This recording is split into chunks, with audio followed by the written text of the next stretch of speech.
You're listening to The Local Maximum, episode 224. Time to expand your perspective. Welcome to The Local Maximum.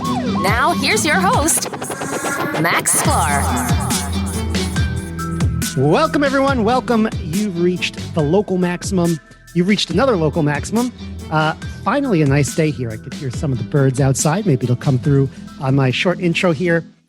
Today, well, first of all, we talked a lot about cryptocurrencies on the show. It's a recurring theme in terms of emerging technology. Obviously, I'm really into it. Very important, particularly Bitcoin, sometimes Ethereum. If you remember going back, we talked about smart contracts a lot. And I know I've been very Bitcoin centric as of late. So I want to talk to someone who is actually using crypto on a day-to-day basis and is using alternatives like Dash, for which he has found very good reasons. So I want to know what it's like to use crypto on a day-to-day basis and how the technical development around it has changed that experience and has changed in general. So my next guest has been living off crypto since 2016.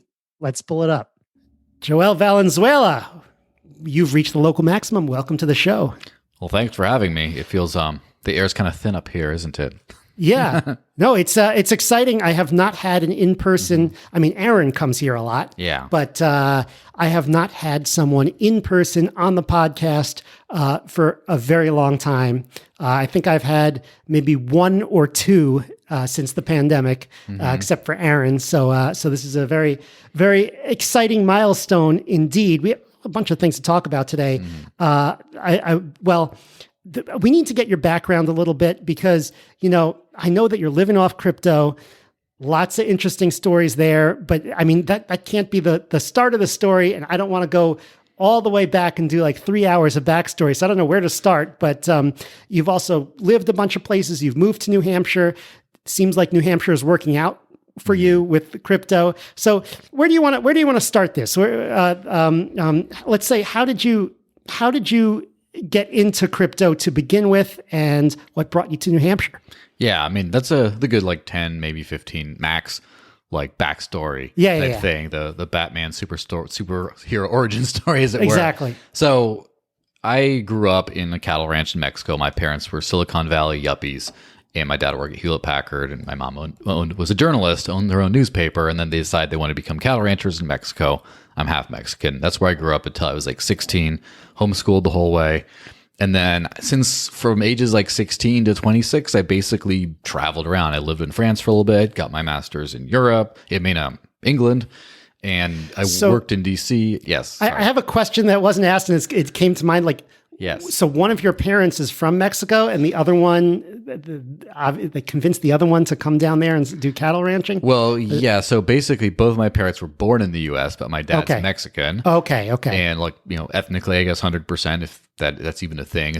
There is no such thing as ethnically Mexican. Well, obviously, it's a lot easier to go to Mexico and do this if you have a Mexican background, yes. I would think. It was my dad's family's ranch that they wanted him to come run. And it was an inheritance. So rather than just sell it, he was like, you know what? I might as well just change careers. And so that's kind of how it worked out. Okay. So that's a very big change. Yeah. I mean, that was before it was cool. It's very cool now where it's like, oh, I'm just going to like grow my own food, all this kind of stuff. And so, but they usually don't go to Mexico. They usually just go to like, I don't know, somewhere in California. Yeah, or just down the road. Down the road. That kind of thing. On the roof of the building. Community garden, you know, whatever. Yeah, so it's basically, I kind of had like I was in the political nonprofit scene, like the think tank world in development, or, you know, it's very different from, you know, the development kind of stuff. Maybe in your world, it's like fundraising, basically. So I worked in DC for a while, did all that kind of stuff. And then eventually, you always came from what I like to call like a Ron Paul conservative point of view, meaning very close to like modern libertarian, but still like some misgivings on, you know, certain things on, you know, the role of government or whatever. And since then I've gotten a lot more, you know, open-ended pro-liberty or whatever. But in that whole thing was always this knowledge, like as soon as like I'm like a kid and I'm learning how money works. So where did money come from? You hear the history of money with barter.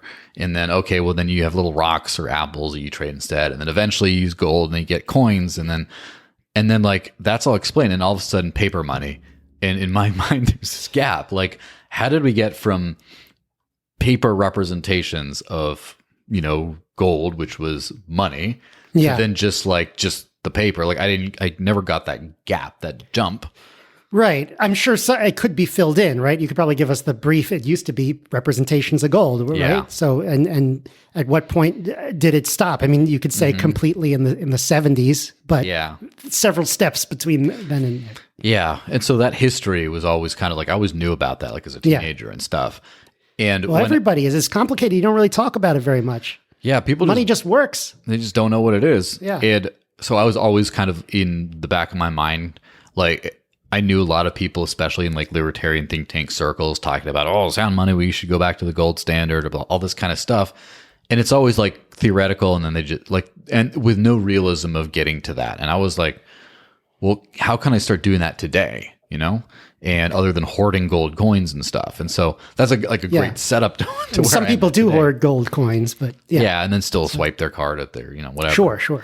So it was somewhere around 2012, I started following the Free State Project, because literally I was living in Phoenix. I wasn't really happy with where I was or what I was doing. And I thought, I want to move somewhere, go somewhere else, start a new life kind of thing. And I'm looking for any like pro-liberty think tanks around the world I could work at. And so I went to the Atlas Economic Research Foundation's compendium of global free market think tanks, and anywhere that was hiring, like, I applied. I didn't care if it was in Lima or New Delhi or wherever else. I was just like, I want to do that. And then I came across one in New Hampshire, which, I always like the East Coast better than, the West Coast or whatever, the vibe. And then, there's this thing called the Free State Project. Are they hiring? No. And next. Right. But then I bookmarked, I followed the Facebook page, followed what was going on. And over time that started to seep in. I'm like, wow, they're doing a bunch of cool stuff there. And it was, as ever, I'm sure this has been a catalyst for a lot of people's move. But when Keene State Rep Cynthia Chase said that Free Staters were the single biggest threat to the state in her eyes, and that she was going to seek limiting their freedoms as much as possible so they would just go away, I was like, this is incredible. Like, this level of pushback means there's some sort of a success thing. I have to get there now before there's no freedom left to get. So within 9 months from that moment, also seems like an odd strategy, right? We're gonna give them what they don't want. The problem is they're coming here because this is where you get more liberty. So what do you like? It's almost going against the grain. Yeah. Well, that was it. Like, I just saw that something was happening here. Right. And anyone who's been in the old school political scene and has been trying to vote for more liberty has had a rough go of things the last generation or two. I mean, it's just not been going that well on the macro level. And just to see anything resembling success just made my eyes light up. And so within 9 months, I was, packed all my stuff and just moved out there or out here, I should say.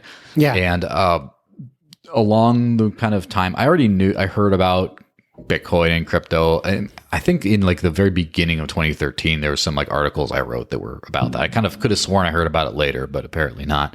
I was still trying to get Peter Schiff was offering this like gold backed debit card thing at the time. Right. And I was like, I want to get one of those. And it was like only US citizens. I was like, haha, good thing I'm a dual citizen. And I was like in the process of trying to do that when I came, in face to face with crypto. And then I just kind of gave up on that. Peter Schiff was so interesting in like sort of liberty circles in around 2012, because that was the year that he went to Occupy Wall Street and did that whole discussion with people down there. And now I just see him in crypto debates, which are it's a bit of a different flavor there. And I don't know, we don't need to necessarily get into that, but so you moved here before you got into crypto, and I'm sure people did you get into it from people here so I mean, I already knew about it and was a fan of it and all that kind of stuff. Apparently, my memory was a little bit hazy, but I just recently looked back and I was tweeting about it in like late 2012, early 2013. Yeah. But it was on the way through, on the drive from Phoenix to Manchester, that I stopped in Chicago, and a friend was there, and we had lunch, and he paid for his part of the pizza in Bitcoin. He's like, why don't I send you some Bitcoin? I'm like, awesome. So that's where I got my first Bitcoin for pizza, fittingly enough. Yeah. And then it was like $15 worth of Bitcoin at the time. And then by the end of 2013, that was worth like easily 150 as the big spike happened there. Yeah, it was like a run up from, well, that wasn't even like the run up from 100 to 1,000. You probably got it early 2013. It would have been like tens of dollars. Yeah, this was like September, so it was like 130 or something. Oh, okay. So it wasn't quite that stratospheric, but it was still, this is 10x. And then it was all the way down. But since that moment, even though I was doing other things, I still was trying to use this as much as possible. Anytime we go out to eat with a bunch of friends, like, oh, I'll take the bill and everyone else pays in Bitcoin or whatever. And buying things with Bitcoin, it was like, it was very much kind of a thing. And then in like the spring of 2014, like I was, giving rides to people like gypsy cab style from Liberty Forum to the airport, this local, event that takes place. Right. It was in Nashua at the time. I was there this year. Yeah, it was in Nashua in 2014 at the Radisson Hotel there, I believe. And so I was giving people rides to and from like the airport and stuff. And they're only taking Bitcoin, although I believe Ian Freeman did pay me in $2 bills one time. But that's such an Ian Freeman thing. Yes. But so basically anything I could. The other sound money. Yeah. $2 bills. Yeah. But basically whatever I could to take, to use what I could. And then the first Porcupine Freedom Festival, or Pork Fest, I attended was also in 2014. And that week I did not pack any dollars. I only had Bitcoin and I just spent it the entire week everywhere. This is 2014, right? Very long time ago. Yeah. Or 8 years ago, I guess. I know, but it's crazy to think that was 8 years ago. Yeah.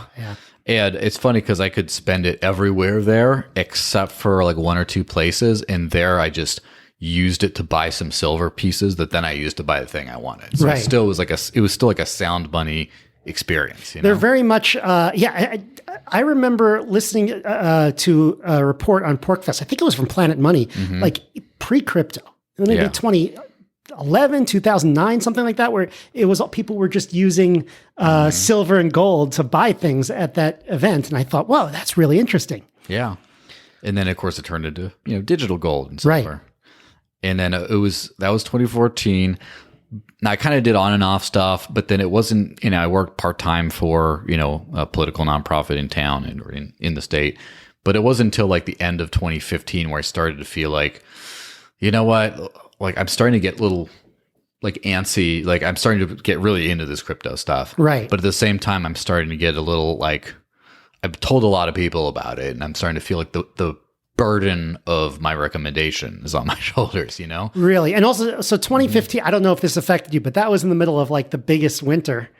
Yeah. The biggest crypto winter, not actual winter. I think that actual winter was pretty bad too. Yeah. But, the 2013-14 winter was bad, but it was like 2014-15 was around the bottom of the bear market. Right. So you're still in there and you're kind of thinking, okay, what's going to happen now? Yeah. I didn't really, it's funny because like future bear markets were always a little bit like tough, but that one wasn't because I didn't really have a lot of crypto at the time.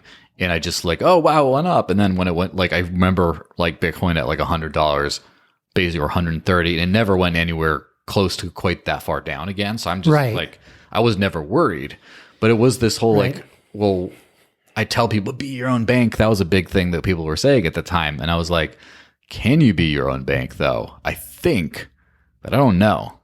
And so I decided, you know what, I'm going to just try it out. And so I just said, you know what, I'm going to quit my job. I'm going to only take work that pays me in Bitcoin and see what happens.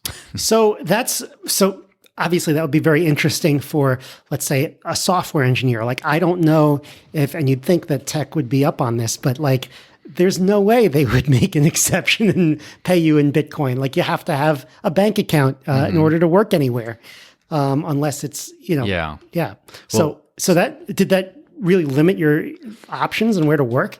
I mean, I guess the thing is like, it's one of those like the best stupid decisions of my life kind of thing where just like when I moved to New Hampshire, just because I thought cool stuff was happening here, didn't have any friends, didn't have any like jobs lined up. Like I just moved to like figure it out and it worked great. Yeah. It's another really stupid decision to just like quit everything and work for this like imaginary money nonsense. And like but it worked out great. Stupid, but not at all stupid. Yes. I started writing for Cointelegraph, which is it's one of the major crypto news publications now, and was then too, but it's gotten quite big now. And so they would pay you in Bitcoin. And then I did some work for some other I did some work in early 2016 for library, way back, and that was just very brief. Yes. And actually, the other person who's been live in the studio is Jeremy Kaufman from library. Yeah, of course. Yeah. So back in the day, I did that, and then did some other random jobs and other things like that. And it was and I still had a bank account though. And like I'd spend everything I could. Every time I needed to do anything with Bitcoin, I just do that.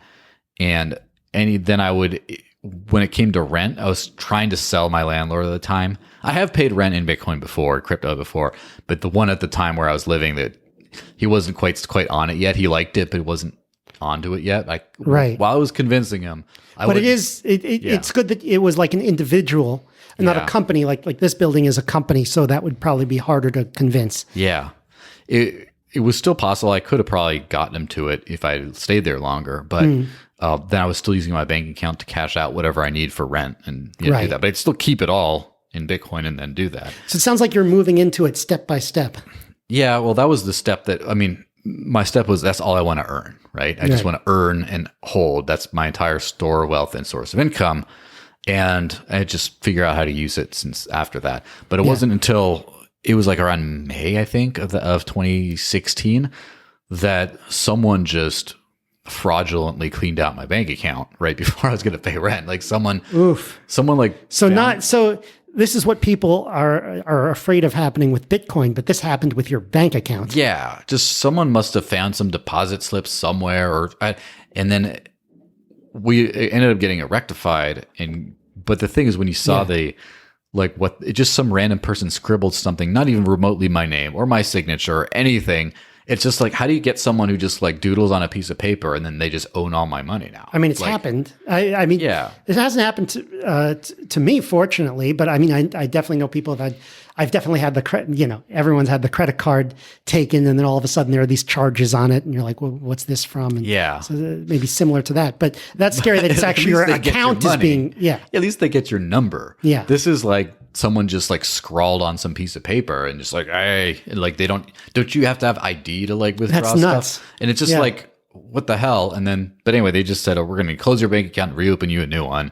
I'm like, okay, we'll just hold off on the reopen thing. And so I just like walked away with whatever cash I had left in there, and it was like, Well, did they eventually resolve it? Like, did they eventually get your money back? Yeah, they did get it back. Yeah. They did get it back. And then they're like, well, for security reasons, we have to close it and start a new one. So I said, just hold off on starting the new one. And I just never went back. So then I was like, oh, now I'm unbanked. Yeah. And that's a whole new world of like complexity. How do you have your income in Bitcoin?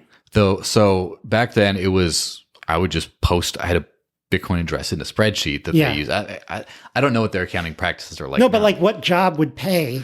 So I was a crypto journalist. That's what I was. Like a journalist in the right. World. So Cointelegraph would pay in Bitcoin. So that's what that. Okay. I would do like copywriting and stuff for library. Some of those early library blog posts that are Samuel Clemens or whatever name that they have in there was actually like mostly me, and then someone else. There's a couple of those. Gotcha. And then I did for the old school people might remember the Bitcoin Bigfoot flyers. I wrote the copy for those.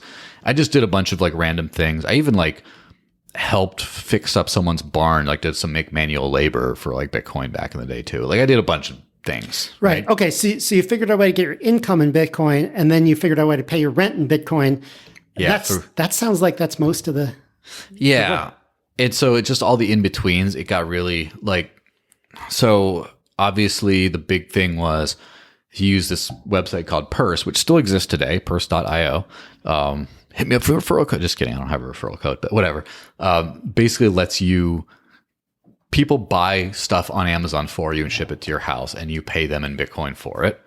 And that like you get a significant discount sometimes. Like 5%, I think, is the minimum, but some people have gotten as high as like 40%. So what can't you get off of Amazon? So that was like most things. And then there was a few little gift card apps where you could like keep like a tally, like, of a gift card, and then kind of do that to pay for things.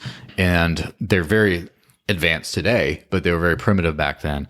And then the last little thing was they had these like, part of my thing is like, I don't know if everyone's familiar with the term KYC, but if you're a financial institution, you have to enforce AML, KYC, or anti-money laundering, know your customer regulations, which basically means you need someone's ID and their Right. their actual their physical identity and their everything in order to transact. That's why when you sign up for a lot of these crypto wallets, you have to take pictures of your driver's license. Yeah. And so like I never did that with crypto because while I was living this, I wasn't doing a smart lifestyle. This wasn't like I'm doing this because it seems like the smartest thing to do at this juncture in my life. I was living an experiment, right? And so I figured if I'm not going to have a bank, but I'm going to get a crypto bank, does that really count? So I was like, well, let's see what I can do without that. The whole be your own bank, permissionless money, all that kind of stuff. So there were a few of these like prepaid crypto debit cards that would ask for your ID once you hit like a $5,000 total spend limit.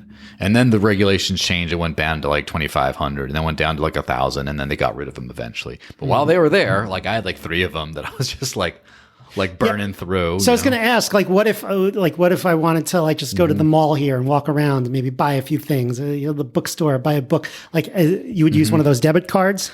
Yeah, for some things, because they were so limited, I would tend to, use those for only the things I really needed to. Yeah. But you could get gift cards. So I could like buy a gift card. Like say I'm going to go get some jeans at American Eagle. I could just buy a $25, $50 e-gift card with crypto. And then I walk all over there and here you go. And then do that and the rest in cash or whatever else I had. And but what if you needed to make like a spur of the moment purchase?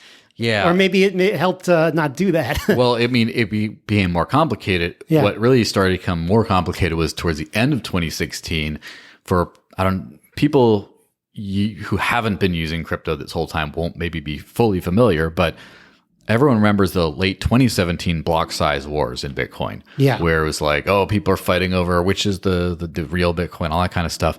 But that started affecting me in 2016. Like before, I could go to some place, buy a gift card, and I'd get it pretty much quick, like instantly or very much instantly. But then they started implementing like confirmation. When they kind of understood the tech more, they said, you need 1 blockchain confirmation, which is 10 minutes for Bitcoin. Yeah. So it doesn't sound so bad.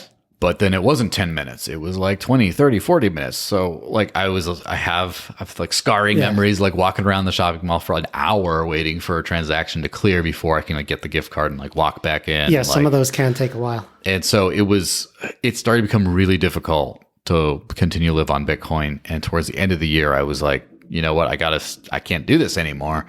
And so, hey, do I stop what I'm doing? Do I just go back and get a bank account again and do all this stuff? Or do I find a different path? And so I thought, I'm going to try to keep doing it, just switch cryptos. And at the time you got like, it was Bitcoin. And then after that was Ethereum, which is still very fast and cheap, which is a joke today. Okay. Considering that it was very fast and cheap at the time, but it wasn't used as money. So like I didn't care. And then, Litecoin was nowhere near any kind of relevance, which I'd argue probably the same thing today, but like it was. That used to be the number 2 for a while. It was at that point it was abandoned. Like really, it was completely abandoned in like late 2016. Like no one was using it at all. Yeah, and then Bitcoin Cash didn't exist for a year later, and so and Litecoin is still like chugging along though. It's like kind of right. Yeah, I mean it's still on that like top. Maybe top it's not 20. It's in the top 20. Yeah, probably. I mean, it's funny because like if you release this like a week too late, it might be something completely different. The way crypto markets move. I want to hear more about your start because you're narrowing down on coins too. But I also want to hear about like what's our what's happening with all these coins on the market? Why did they stick around? Why do some die? Have some actually died? But yeah, why don't we keep going in terms of like what you were doing at the time in 2016? Try to figure out what to use. Yeah, so I just went down the list, and the first one I stopped on that I could try to use was something called Dash, which used to be called Dark Coin back in like 2014, and then since rebranded to Dash. And so there was some bumps like in the transition because as a not super well adopted coin at the time, there was like half the things I could pay for with Bitcoin, I could pay directly at Dash. But the other half, there was this company called Shapeshift, which is still around in a very different form, but they had a little widget on a lot of these sites where you could enable pay with any coin you want, and it would just auto shift into Bitcoin in the back end. And so I basically got to resume my life the way I was, my like unbanked crypto life, except half of the time I'd have to go through this like Shapeshift thing. But then since then, it got a lot easier. And then in the last, like a couple of years ago, it got, or a year or two ago, I guess, it got easier than living on Bitcoin. Besides the whole like network issues and all like the actual thing, as far as like where I can spend it, I can spend it more places I can spend Bitcoin. And now it's kind of like more evening out, or it was until, there's some, recent advancements that's made it like super easy now. To Dash. Yeah. So what would you say is like the main like technical differences between Dash and Bitcoin? Yeah. So I'll start with the main technical difference that made it more attractive at the moment at that time was purely a commitment to scale the blockchain on chain to make the blocks bigger. So the blocks are just the transaction capacity. And in Bitcoin, they're artificially restricted. They're not restricted at not like errors and problems happening. They're just limited to 1 megabyte worth of data. Right. And so the Dash blocks are, I believe, 2 megabytes right now, but come out at 4 times the rate. So it's like 8 times transaction capacity today. Right. And with a commitment to raise them as needed. Just there's not that much. 8 times the transaction capacity, but are less people using Dash today than Bitcoin? I believe so, yeah. So it's and there was also that. Like there's also that like I get to skip back a few years in terms of like, congestion or whatever. Gotcha. But that was the reason for changing. But the main technical differences, I guess I'm walking back from the exact decision, for my personal decision, right? Like the first thing, the obvious thing is less congestion. There still isn't congestion, and there will probably never be congestion. Of course, famous last words. The second thing is, how do we get there? Bitcoin doesn't have a governance structure. There's no way of it making decisions. It's kind of a rudimentary governance structure. So it ended up being, that's where the block size war happened, where people just argued and fought and said, no, everyone wants this. No, everyone wants this. No, the miners signal for this. That's not it, but the user is this. And there's no neat way of solving which way are we going. And what happened at the end is it didn't get solved. It just, Bitcoin did its own thing. Then Bitcoin Cash split off and then split off and then split off. That's a different story. But like, I remember that was very inconvenient for people holding it because now all of a sudden you have multiple coins. Yeah. I mean, on the other hand, you're like, hey, I just my coin just laid an egg. Laid a taxable egg. That's the problem. It just gets so annoying. Yeah, but you can make money off of it. It's so Dash has a governance structure, which basically means the holders get to have an actual vote on the protocol level. Yeah, and they did vote to pursue a big block scaling strategy, and there you go. So now there's no argument. It's just going to go that way. So is this sort of a similar scaling strategy to Bitcoin Cash, or would you say there's differences? Yeah, basically. And I guess Bitcoin SV is kind of the, again, I don't know how relevant it's going to be in the future, but it's kind of like the extreme end of that, of make the blocks as big as possible, push as much traffic through there as big as possible, and kind of like, I wouldn't say recklessly is the word, but maybe like if it doesn't run smoothly, I don't care. But whatever. It's like, the thing is like, it's so funny how this became such a crypto political movement on either side, because it's just about like a different approach to making sure everyone can use it.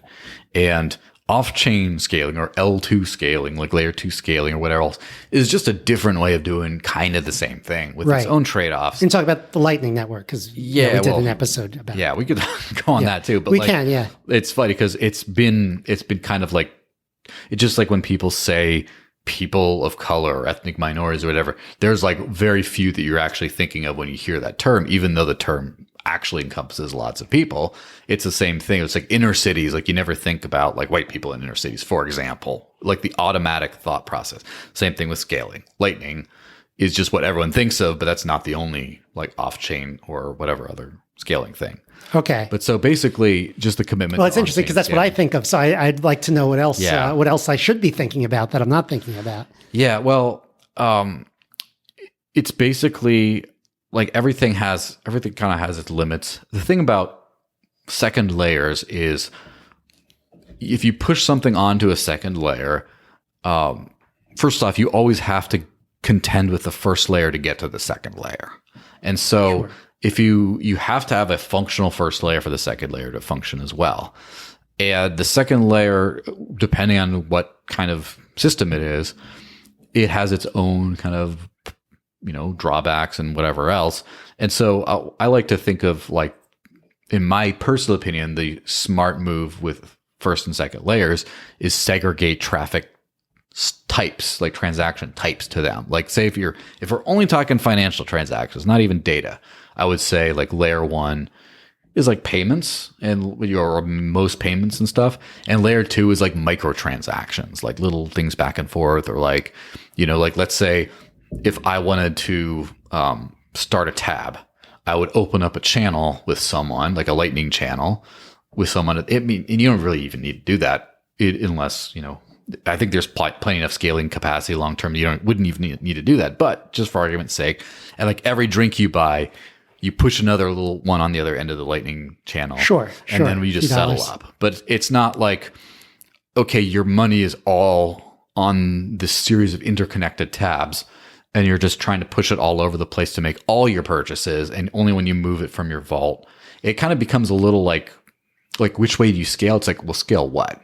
Which transaction types? And so, for example, Ethereum is another interesting example where all the money's on L1, or all the money is on L1, but then all the data is on the first layer too, and it just becomes really congested. So we talked about how Lightning works on. I actually don't think we got into it's hard to do it on audio format to describe how Lightning works, but I can wrap my head around how Lightning works, sending cryptographic messages in order to get like something like a transaction between us.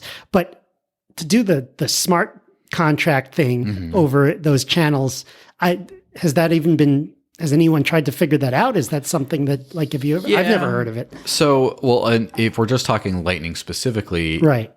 The thing is, like, the other thing is Bitcoin is constrained by the never hard fork again kind of ethos. And hard forks basically are breaking changes, a change where your software won't work unless you upgrade. And everything else, hard forks, Bitcoin, BTC, Bitcoin doesn't. And there's good reasons for that. And there's, I think, a lot of bad reasons for it too. But the reality is then you're constrained by the innovation you can build on top of that because of that. And so, like, for example, if I were to design a second layer, right, you have like your first blockchain layer, which is, the entire network sees it. It's, highly secure, highly decentralized, all this kind of other stuff. What I would do is have like a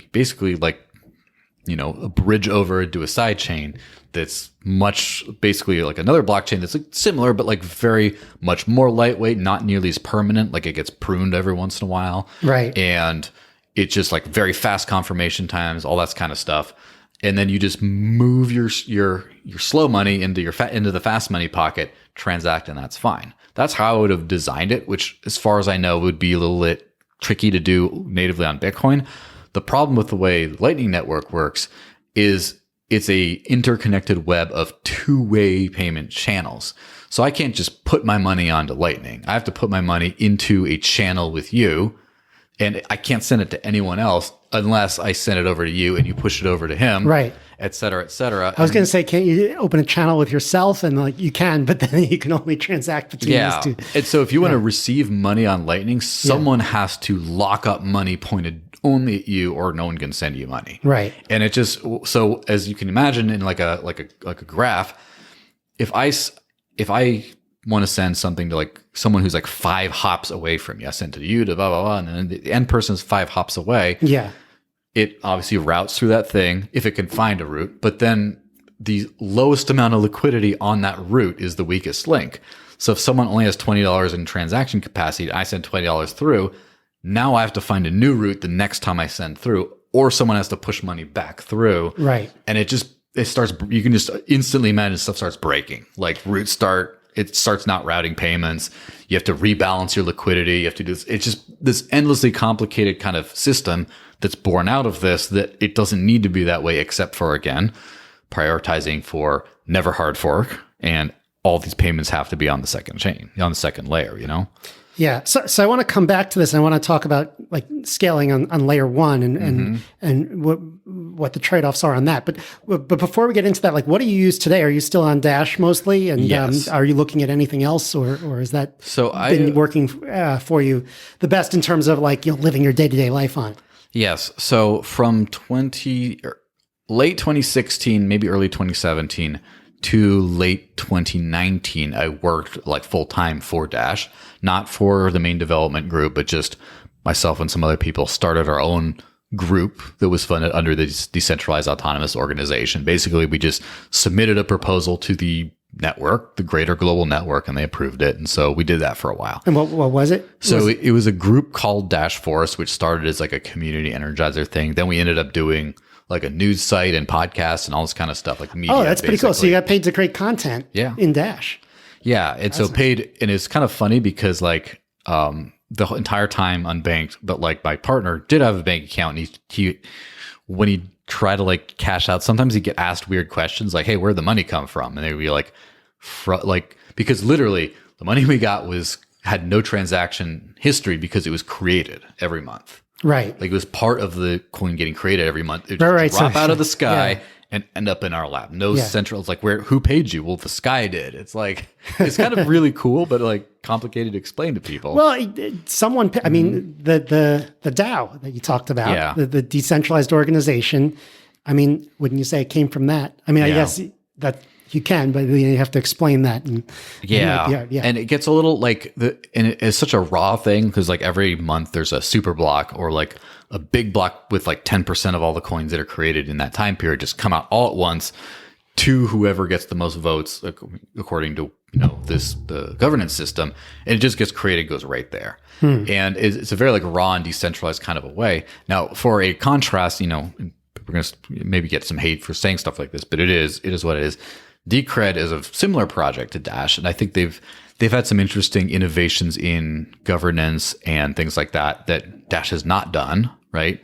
And so I kind of view them as like kind of like Florida and New Hampshire, both like pretty free states, but in like very different in different ways in a lot of ways. So I view that the way their treasury worked for the longest time is every month some money would go into a pot. And a group of people controlled the pot, and you had to trust an individual to honor that agreement and just say, whoever got the most votes, all right, we will manually pay them.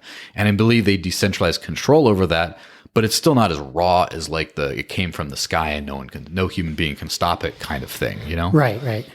So to answer the kind of that long question, so during that time, all my income was in Dash. Since 2019, I've done some work here and there for Dash, but done a lot of work outside of it too. It's still the primary money I use because of the usefulness. So most places that accept crypto, especially here in New Hampshire, take, Bitcoin Cash, and Dash.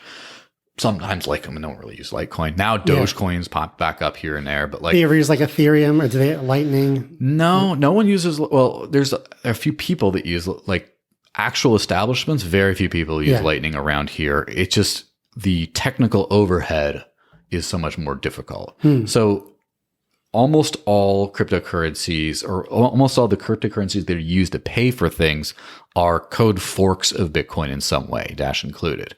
So it's like it's kind of like a Romance language where it's just like, all right, it's all basically the same, but these are the differences. And whereas like Lightning is a completely different, like Ethereum's is not a Bitcoin fork, but it's similar. It still uses enough of the same kind of architecture. Right. Lightning is just so radically different and has so many more like technical and setup costs that just tends to not be supported except by larger institutions and things. But so basically I could spend Dash anywhere I could spend Bitcoin Cash or Bitcoin around here locally and for major services and things. But there's a couple of things that make right now make Dash a lot easier to use and spend. And it's all, first off, there's this one app that I used for the longest time, I still use, called BitRefill. And BitRefill, you can use Lightning there, by the way, but you can't use Bitcoin Cash or some other things. And it's like the same old gift card service type thing as I've kind of used over the years, except you could buy it in precise amounts and it's a little bit faster. And also you can pay, that's why I pay my phone bill. You can top up your like prepaid phone bill or whatever.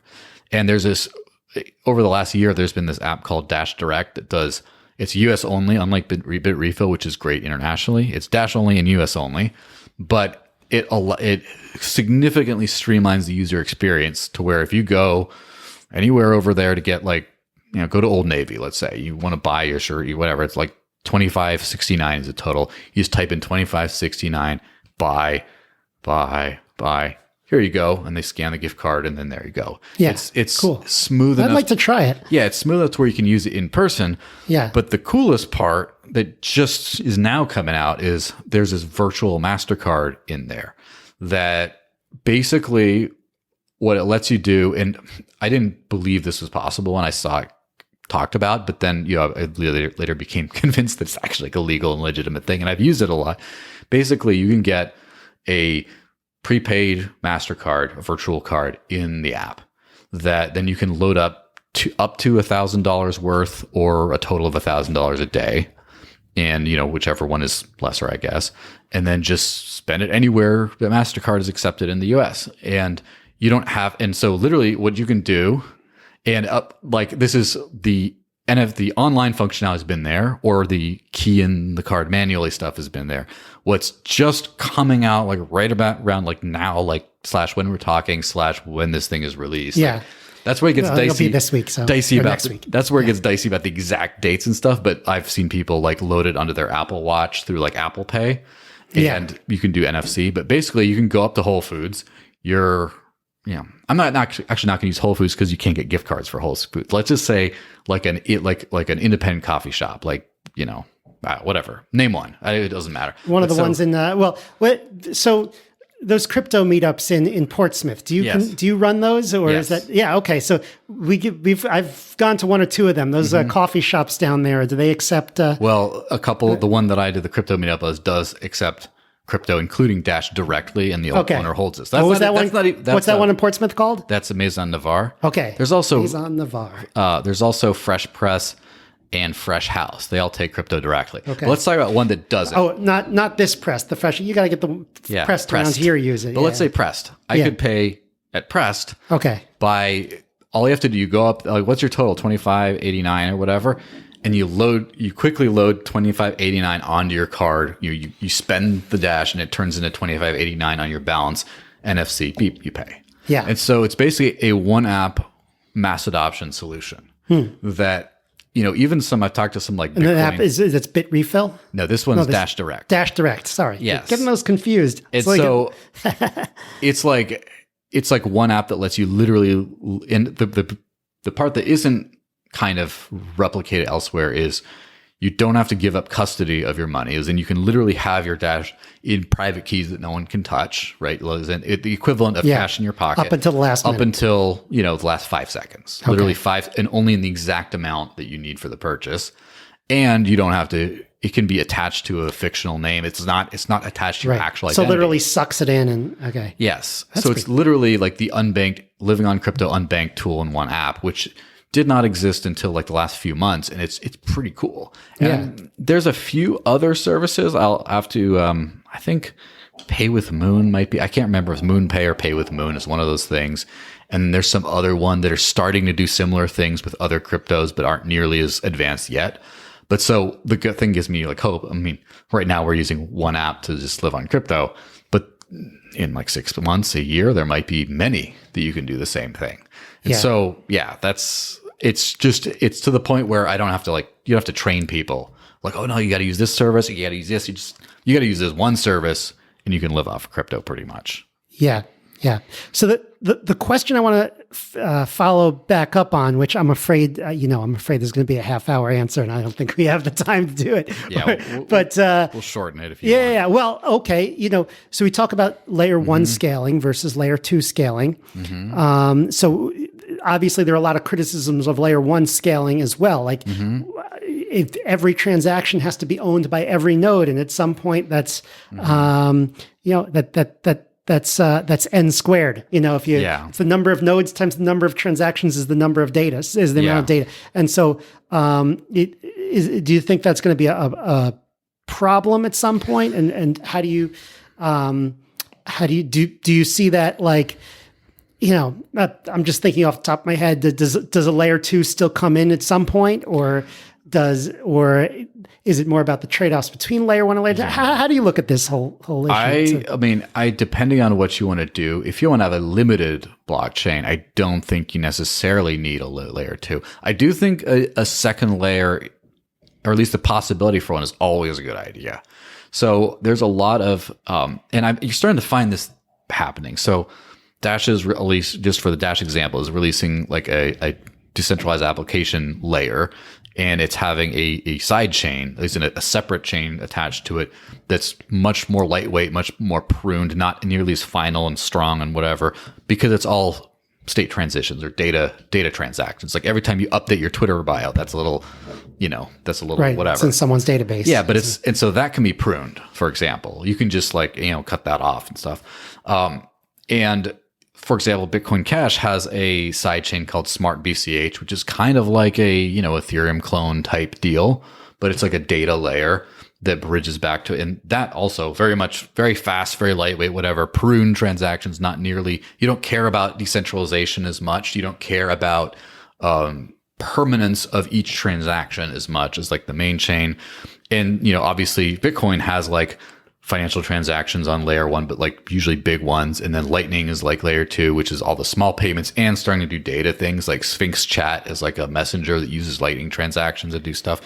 So just about every single major system is starting to segregate into these 2 layers. It's just that like the choices of what you put on a layer is kind of different. And that's the thing, is like the thing with layer 1, the big trade-off that people like to say with like infinite scaling is it makes nodes expensive to run. And right. So basically it means there's going to be fewer people running a node, and therefore it's probably going to be big companies, therefore probably going to be easier to censor, kind of thing.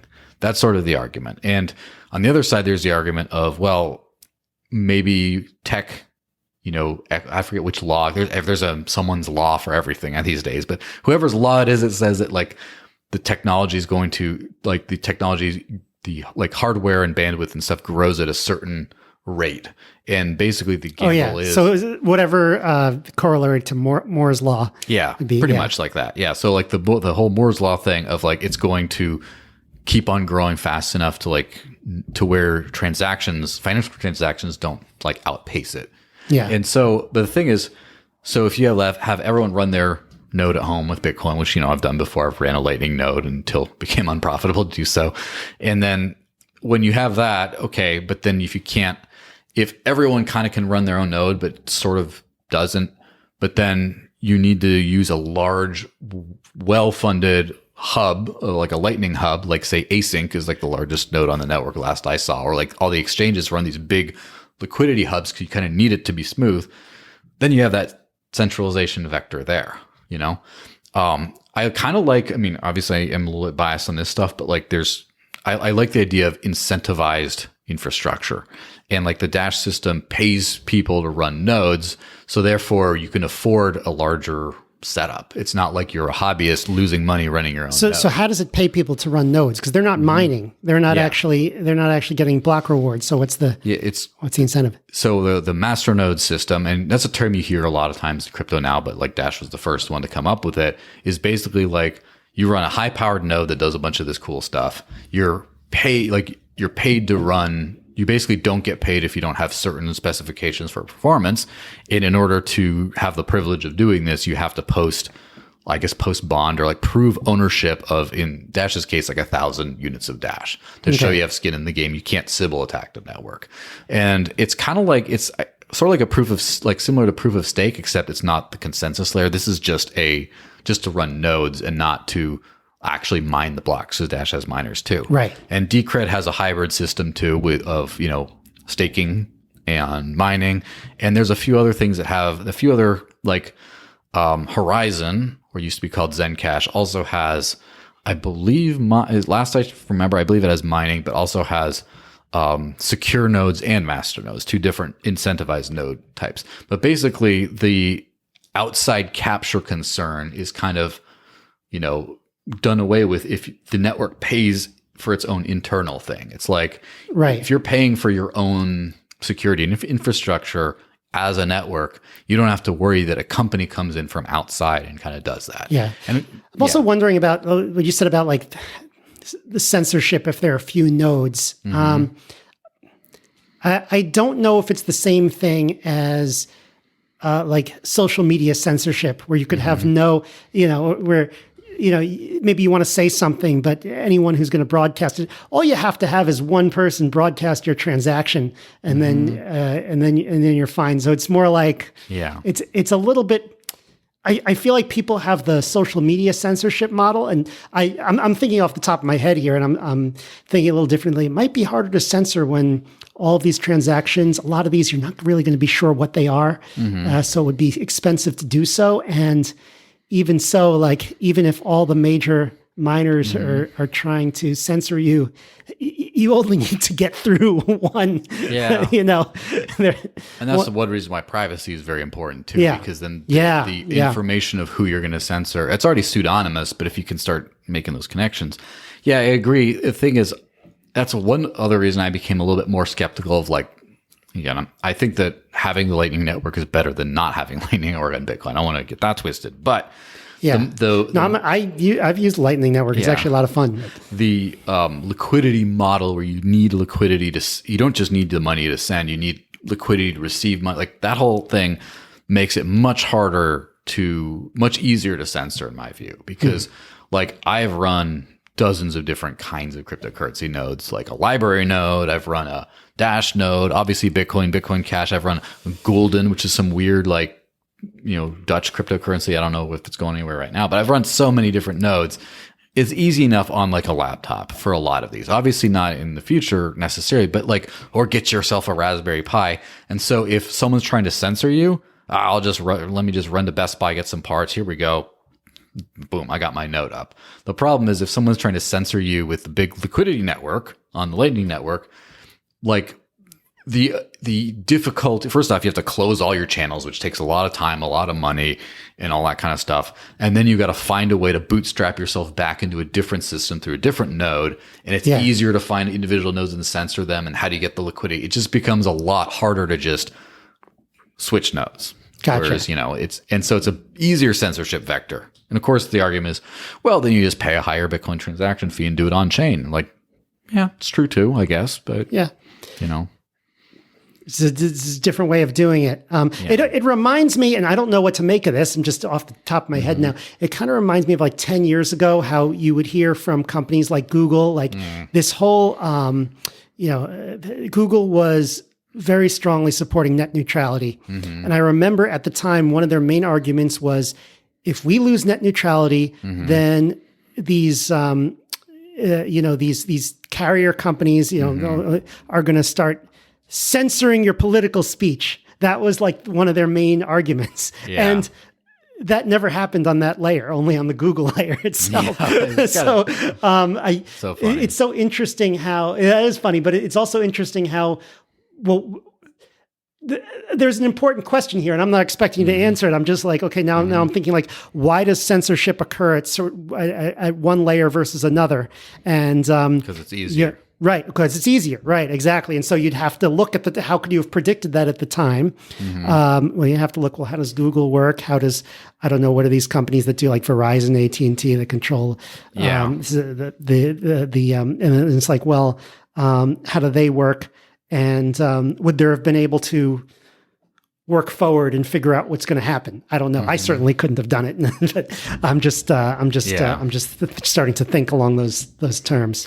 Yeah. So the censorship question is always very interesting, because obviously you have to think about first who has incentive to censor, but then also you got to think about like the ease of doing so.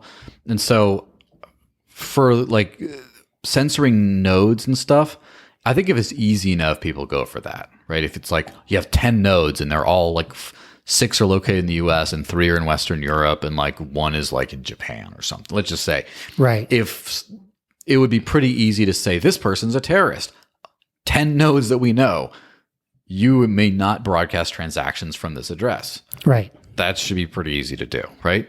Now, if you have something like Bitcoin has like 10,000, 20,000 nodes somewhere, it is a lot of nodes. Yeah. And, there's big mining farms. In just about every country. Yeah, but there's kind of miners everywhere a little bit. Or, even like what Dash has like 4,200 master nodes and, a bunch of other stuff. Like when you start to have that kind of scale, that doesn't become a problem. Then it becomes like, okay, well, if you have money from this address, because then it becomes the privacy angle, right?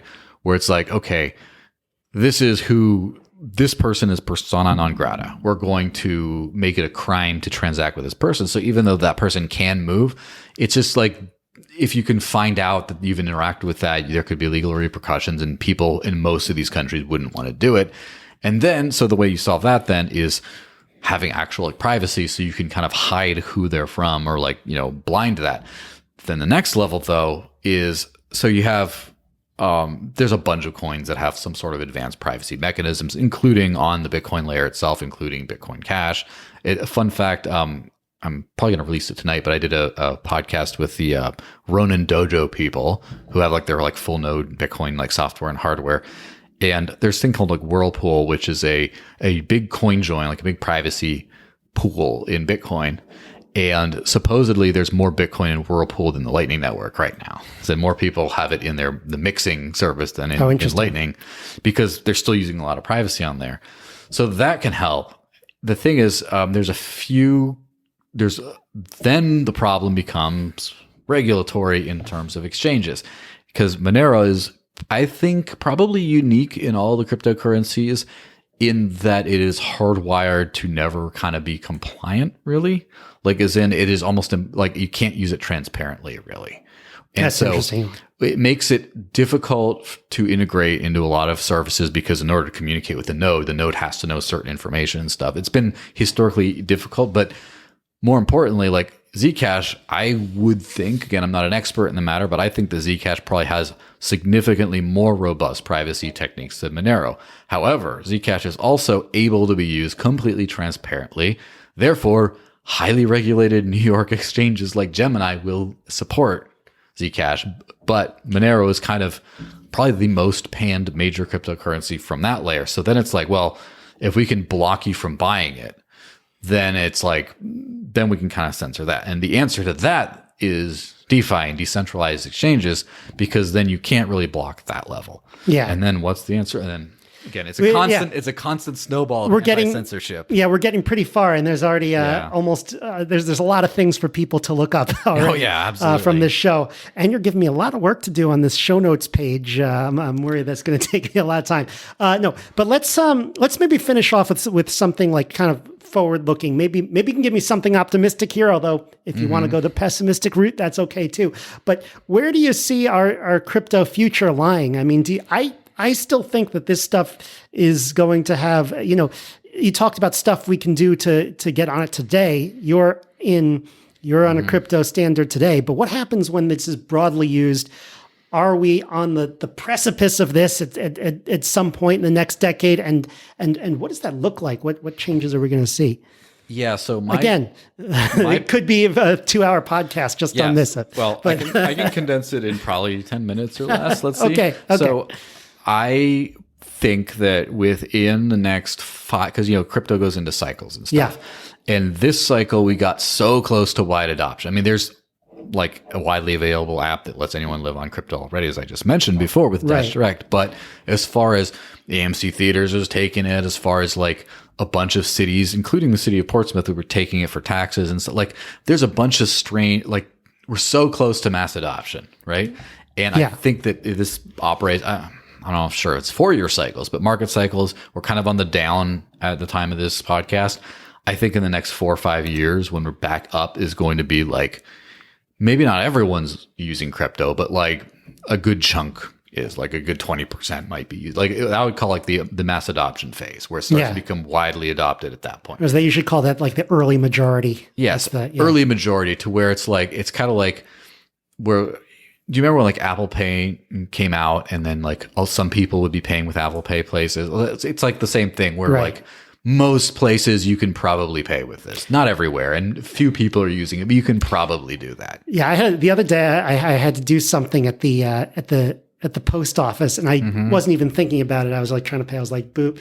And they were like, looked at me like, sir, this is the post office. We don't do anything I was like, good. I was like, I was sorry. I'm just, okay, I'll give you my credit card. Like, you have to be so. It's funny. Multiple times. I just wasn't even thinking. Multiple times, a mutual friend of ours has had me pay the bill because he forgot his wallet, and he asked them if they take Apple Pay, and they don't. Yeah. Because New Hampshire is a little, I wouldn't say technologically backward, but it's not like downtown Manhattan. It's much more rustic. It's much more. I've been able to use Apple Pay pretty much. Most places. Well, of course, this is Salem, and we're in the southern New Hampshire. But we're not like a local, like old school business won't right. So that if Apple Pay is there, crypto's going to get to Apple Pay in like the next 5 years or maybe 10 years.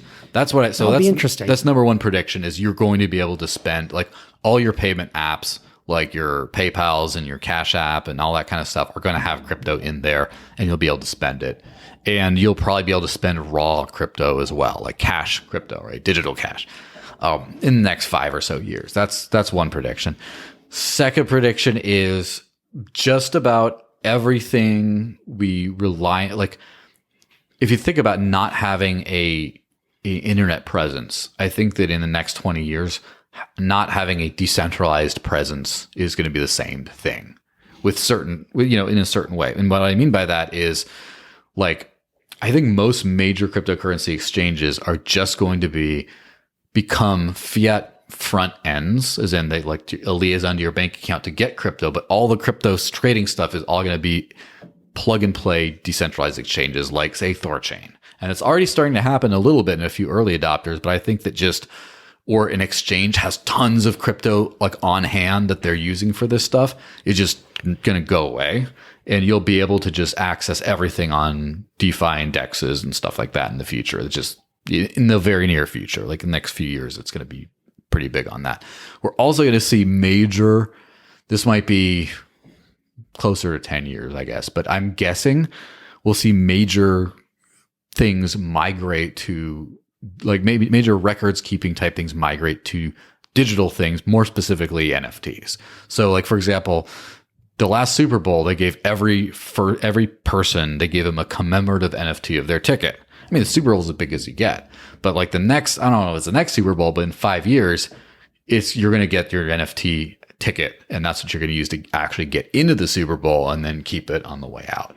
And then people are going to, like, they already sold a house as an NFT in Florida using that as like a digital record. We're going to have like decentralized digital records for a lot of things. Of course, still the old school nonsense too, but like in the next 5 to, again, more like 10 years.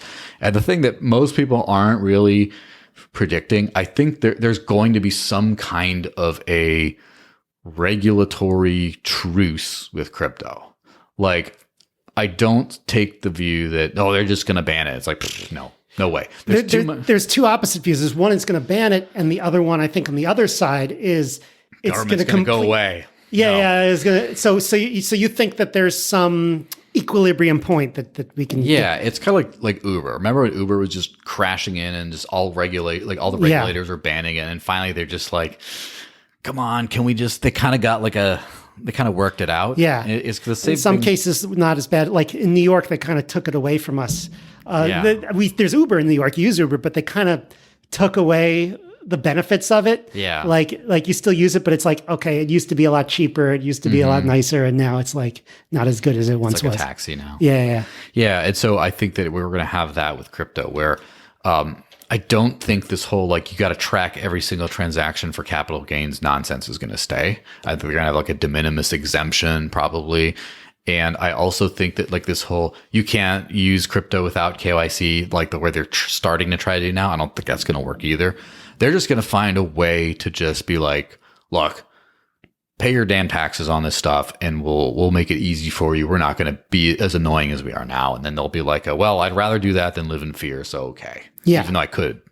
And I think there's going to be like a streamlining of things and like all these weird financial regulations of like, oh, this has to be registered as a security if this, because like with DAOs and stuff. And it just, they're going to have to be some kind of like, the government's gonna have to like kind of like take what they can get because they want money. They don't want no money. We're seeing that with like weed and stuff, right? Where they want a piece of that weed money finally. And it's the same with crypto. It kind of reminds me of like the music industry. Like people are like, okay, we're never going to pay for songs again because it's all digital. Well, no, like, they came up with some synthesis. I don't know if you want to say truth. There was a lot of pain along the way. Yeah, but that's exactly it. It came to the synthesis of before you have to play by the rules, and then it just became so easy to not play by the rules, like LimeWire and all the other stuff, like, torrenting. And now it's just like, they're just like, come on, dude. Like, just look, $5 a month, Netflix or whatever. Just, you can watch whatever. Just pay with something, or Spotify. Just listen to some ads. You can do like, there's going to be this coming together of everything. Yeah. And that's going to be fun. That's going to be fun. But I think what's going to be even more fun, and we talked about this a little bit before the show, is like, if people are on a hard money standard, how are attitudes and behaviors going to change in terms of like consumer behavior? And I think that will be really interesting to observe. Yeah. The consumer behavior thing, like obviously, the super quick rundown of that is just, if you have a short time preference because your money goes down in value or it doesn't go up in value, you're going to spend a lot more crap. Whereas if you can save, and if holding on to your money long term builds your wealth, it's easier for the average person to do that than when you do spend it, because saving is not spending it. Saving is spending it later.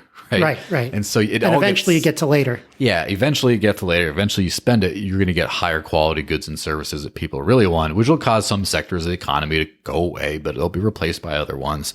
But I just think that the big revolution, when anyone can be paid from anywhere in the world, I just think that it's going to have a great equalizing factor, not only globally, like poor and rich countries won't be as separated as they are today. Like, you'll be able to hire, like, for example, probably one of the very best Dash developers today is this guy called Wisdom from Nigeria. He's this young Nigerian kid, and he's like making, I don't know what he's making, but I'm sure he's making the same as like the American developers and stuff. And like, isn't that great? And so, but also the equalizing of this employer-employee relationship thing, where it's like, everyone's going to be kind of like the good version of what an Uber driver was, is in, independent contractor, pick your own hours, but not in this way where it's semi-exploitative, like with Uber, right? But like, everyone's their own like entrepreneur sort of thing. I think it's going to move more in that direction, where your boss telling you where you got to show up to work, except for certain meetings, like maybe once a month or something, right? What your hours are, what you like, all this kind of like this hierarchy of things, I think is going to decentralize as well. And I think it's going to give a lot more people a lot more happiness. Yeah. Well, that would be great. I really hope we live in the world where like they don't make them like they used to, which has been a phrase probably for 100 years. Yeah.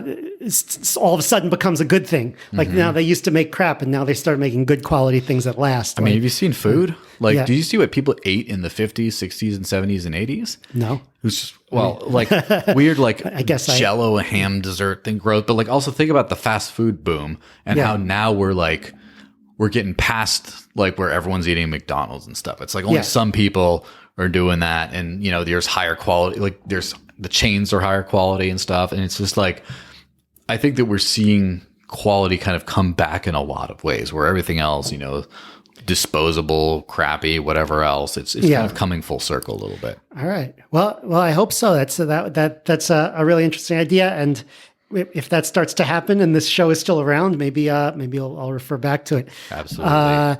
So, Joel, thank you so much for coming on. We took a lot of time. We had a lot of stuff to discuss. I feel like we could probably get more shows out of this, and maybe we will in the future. But thank you so much for coming on. Any last takeaways before we head out? And where can people find you online? Yeah. Well, last takeaway is you can basically live. Not only can you live on crypto today, but you can start your own business today. You can run on decentralized infrastructure. You can kind of do everything yourself today. Like, this is a time with the opportunity for unprecedented freedom, and you better start taking advantage of it, or you should earlier the better, because the old world as it's dying off might take some victims with it. Just don't be one of those. That's kind of my general thought. I'm on Twitter at the Desert Links. Desert is in hot place. Links is in kitty cat, right? Not the dessert Linux. right? So Okay. the desert links Is it on because Twitter. you're from or because you lived in the Southwest? That's kind of the I was looking for a blog name back in 2011, and that's just what it ended up being. I'm like, all right, I'll keep that. It's a fun moniker. From the desert. It's like the Desert Fox or Not whatever. in the desert anymore. Yes, which makes it funny. And then I have a show called the Digital Cash Network, which is on YouTube, on Odyssey, which is the library-based thing. It's on Anchor, Spotify, iTunes, all the other stuff. So those are the two words. And there you go. You can just find anything. Feel free to reach out with me at any time. And all of it will be on the show notes page. I'm trying to think of what the I will announce the show notes page in about 30 seconds once the show ends, and then I'll come back on. But look at all this. Look at all these notes I have that I'm going to have to. It's a little. You're going to have to pin it on the wall there. Look at this one. Maybe I'll just take a snapshot of this and put the image on the show notes page. Yeah. All right. Thank you so much for coming on the show. Yeah. Thanks for having me. All right, this is episode 224. So you can get all this information at localmaxradio.com/224, along with Joel's YouTube and Odyssey pages, which I believe is called the Digital Cash Network. And yes, I still have a lot of these links I have to put up on the show. So show notes page once again, episode 224 on localmaxradio.com. Have a great week, everyone. That's the show. To support the Local Maximum, sign up for exclusive content and our online community at maximum.locals.com. The Local Maximum is available wherever podcasts are found. If you want to keep up, remember to subscribe on your podcast app. Also, check out the website with show notes and additional materials at localmaxradio.com. If you want to contact me, the host, send an email to localmaxradio@gmail.com. Have a great week. Feel the power.